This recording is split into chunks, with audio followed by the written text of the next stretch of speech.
What's up, guys? I hope you're having a lovely Friday. Happy Friday. If you got any big tournaments coming up this weekend, I hope you crush it. As for me, there's a singles tournament tonight. I'm probably going to go to it. It always starts so late. It messes up my sleep, but I might try to get out there. It's usually a really small tournament.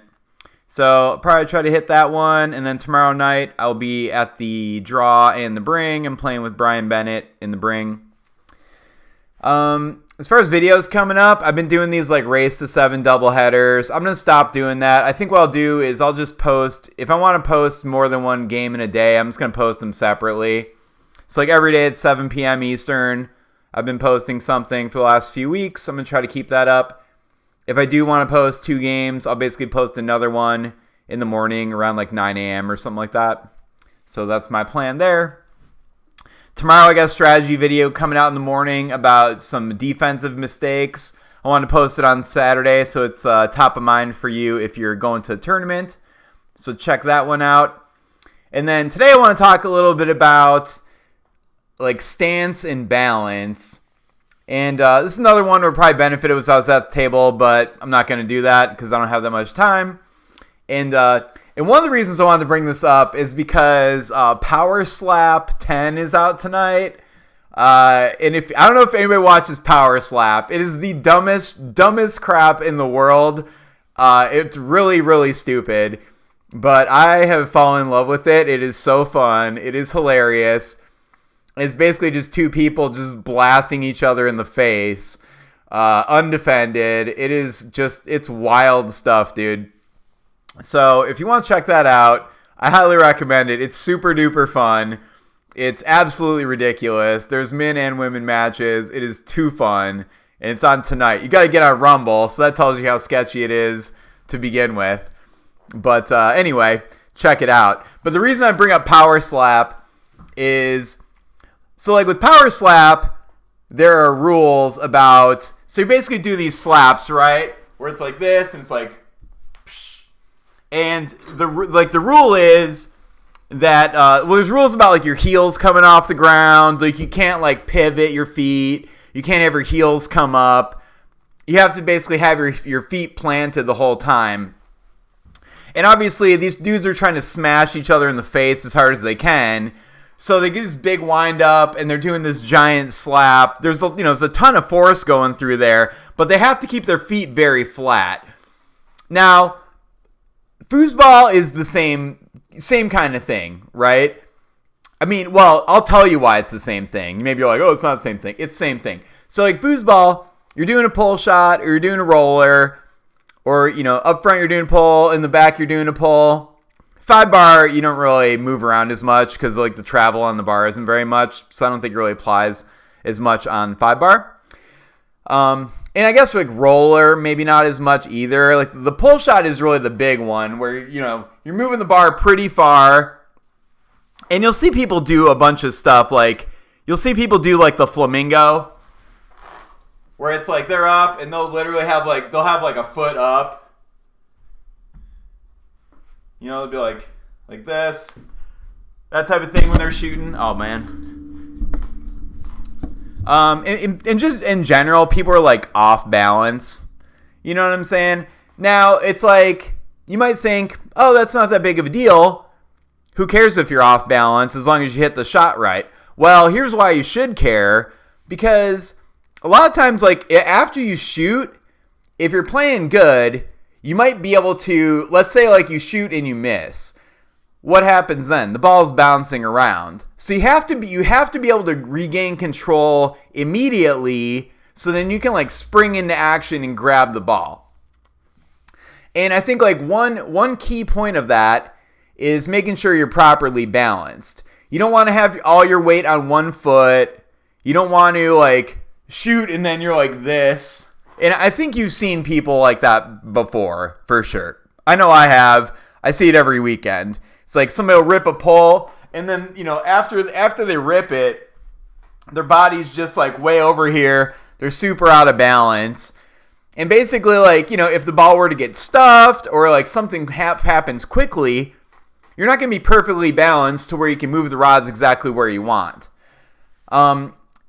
And so I think like there's some things you can do to kind of do a better job of that. Number one is when you're standing there, and again, most of this I think is due with a pull shot or like a push, but who cares about people shooting a push? It's like one person.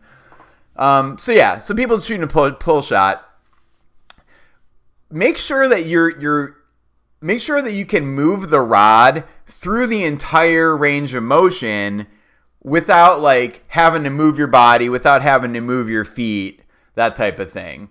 Because like if you're in the back and you're moving around and you can't like, and the 2-bar travels pretty far, you know what I mean? Like it's a long way. If you can't move it all the way without staying in balance the whole way, then there's something wrong with your stance. Okay? So, I don't know what that might be. It really depends on you. But if like, simple one, like let's say like the 2-bar would like hit your body, it might hit your hip or something. If that's the case, because you need to be able to move it all the way back and forth. Because what if the ball goes over there? Duh, right? So I would just say like, make sure you can move the rod all the way on the 2-bar and the 3-bar. 2-bar is more extreme though.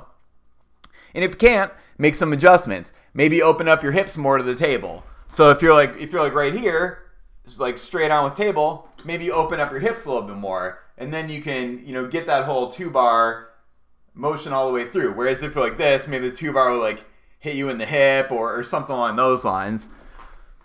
Another thing is if you feel like you need to like flamingo when you shoot, like Rob Trout in Colorado, that guy had like the nastiest dead bar pull shot. It was so sick, and he would always flamingo when he's shooting. And by that, I just mean like all your weight's like on your left foot. Your right foot is basically like your toe is up. And like there's a lot of people that shoot like that, even really good people. But I would just argue that's not good, dude. Like just figure out a better way to put your stance where both feet are flat on the ground. And maybe you have to lean over a little bit more or straighten up a little bit more. Maybe bend your knees a little bit. There's a lot of different modifications you can do with your body to get into that position. But if you have both your feet planted, you have your weight distributed properly between both feet, what's that going to do? It's going to give you a much more stable platform to stand on.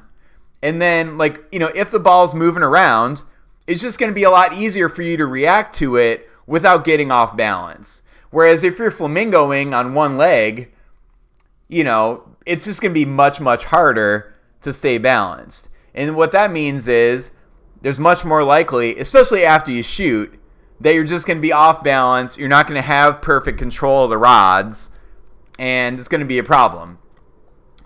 So, so that's pretty much it for today's video. I'm going to, if I go play the singles tournament tonight, I'm going to record them. I have matches all lined up. I'm dropping a couple more matches tonight at 7 p.m. So check that out. Like I said, I'm not planning on just streaming right now just because like I've been having trouble with Wi-Fi. This bar Grady's, like, I don't know if they don't really have public Wi-Fi, or maybe I need to get the password or something like that. My plan isn't really to stream though. My plan is more to just record the matches and then do the commentary like I've been doing and post these matches. So yeah, I'll plan on doing that. If you're in the Detroit area, I definitely would love to see you out at Grady's tonight. The bar's actually pretty fun, dude. There's only 2 tables.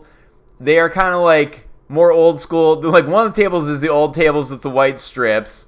But don't be a baby, man. Just come out and play the tournament. Oh my God, I can't play at an old table. Ugh, I can't play with these marble balls. Dude, just take it easy. Man up. And come play the tournament, dude. Quit bitching about the table conditions. I swear to God, with these foosball foosball players complaining about table conditions, it's super annoying. So anyway, come out to Grady's, get beat down in singles, and I hope to see you there. Also, check out this Power Slap. It's hilarious. If you like UFC, maybe you'll like Power Slap. Honestly, it's just a freak show, but I totally love it. So I'll be checking that out. But it definitely made me think of the parallels between Power Slap and foosball. And I think, regardless of whether or not you think Power Slap and foosball have any similarities, I think we can agree that's staying balanced on your feet properly and using that to help you react quickly to the ball at any time, especially after you shoot, is like very valuable. So just try to keep that in mind. See when you're playing this weekend, like, are you off balance? Are you almost falling over sometimes when you shoot? If so, then, try to think of a way to modify that stance to be in a little bit more balanced position. Okay. All right. Thanks, y'all. I will see you at the tournament tonight, or if you're not there, I will see you at Abibo tomorrow night in Mount Clemens. And thanks for watching. Please hit follow and like and all that good stuff. Leave a comment. Let me know what you think about this whole balance discussion. Or if you like Power Slap, that'd be cool to know too. And I'll see you in the next video.